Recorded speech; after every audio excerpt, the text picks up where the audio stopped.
जी, कैसे हो सर? नमस्ते सर, बहुत बढ़िया है। बहुत बढ़िया सर।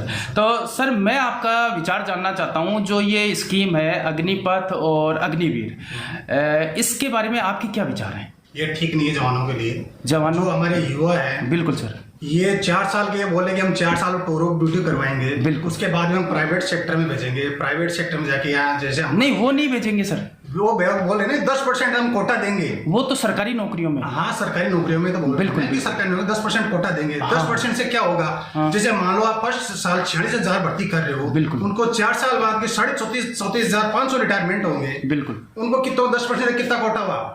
3450। बिल्कुल। बाकी कहाँ जाएंगे? बाकी क्या करेंगे? बिल्कुल। बाकी बोलेंगे प्राइवेट सेक्टर में जाएंगे। बिल्कुल। प्राइवेट सेक्टर में जरूरी है क्या आपकी कि ये कितनी तनख्वाह होगी, क्या होगी? या तो आप अगर ये लागू करना चाहते थे तो जो पहले हमारे जो जवान जिन्होंने एयरफोर्स, आर्मी, जो मेडिकल, फिजिकल और मतलब टोटल पास करके बैठे, जिनको सिर्फ जोनिंग देनी थी, बिल्कुल। सबसे पहले तो उनको जोनिंग देनी थी, फिर उनका जो रिटर्न बाकी आर्मी वाला उनका रिटर्न करवाना था। और आप इसमें पहले कुछ परसेंट लेके आते, आपको टीओडी लागू करनी थी तो कुछ परसेंट लेके आना चाहिए था। 25% लाते, अगर आपकी सक्सेस होती थी तो आगे उनको बढ़ाना था।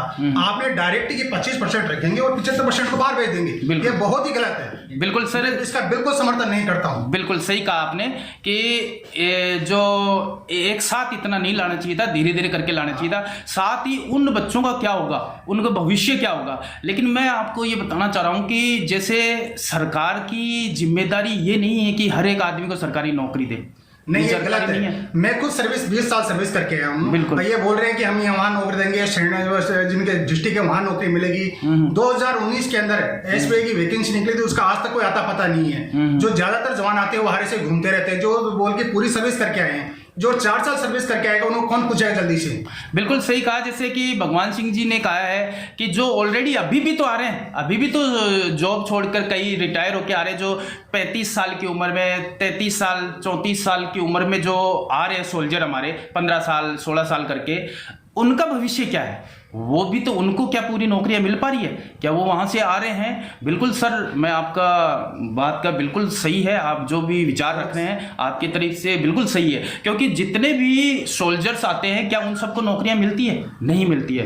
वो बहुत से ऐसे सोल्जर्स भी हैं जो कि बैंकों के बाहर सिक्योरिटी गार्ड में, प्राइवेट सिक्योरिटी गार्ड के अंदर नौकरी करते हैं और वहां उनका शोषण किया जाता है। तो बिल्कुल एक तरीके से आप जो कह रहे हैं बिल्कुल सही है सर। और सर जैसे हमारे जनरल वीके साहब कह रहे थे, जो पहले थल सेना के अध्यक्ष थे, बिल्कुल। वो बोले कि हाँ भैया बहुत अच्छी है। अगर बहुत अच्छी है, मैं जनरल साहब से पूछना चाहता हूँ कि जब आप 62 साल फौज में नौकरी कर लिए, फिर भी आप 6 महीने के लिए बोले कि नहीं साहब मेरी एज ज्यादा लिख दी गई, कोर्ट में गए कि मेरी इस एज को कम किया जाए। जब आप इतने सी हो तो आप क्यों कोर्ट में गए? मैं ये उनसे ये पूछना चाहता हूँ जनरल साहब से।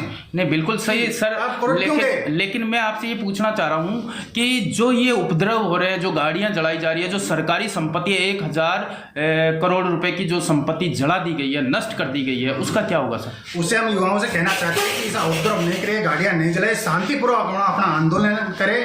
और मैं एक मैंने से कहना चाहता हूँ कि इस आंदोलन के अंदर शामिल हो और ये टीओडी लागू नहीं होना चाहिए। या तो अगर करे तो 25% पहले 25% ही करे, 75% जवानों को परमानेंट सर्विस दी जाए और धीरे धीरे अगर ये सक्सेस हो तो उसके बाद में ये दिया जाए। बिल्कुल।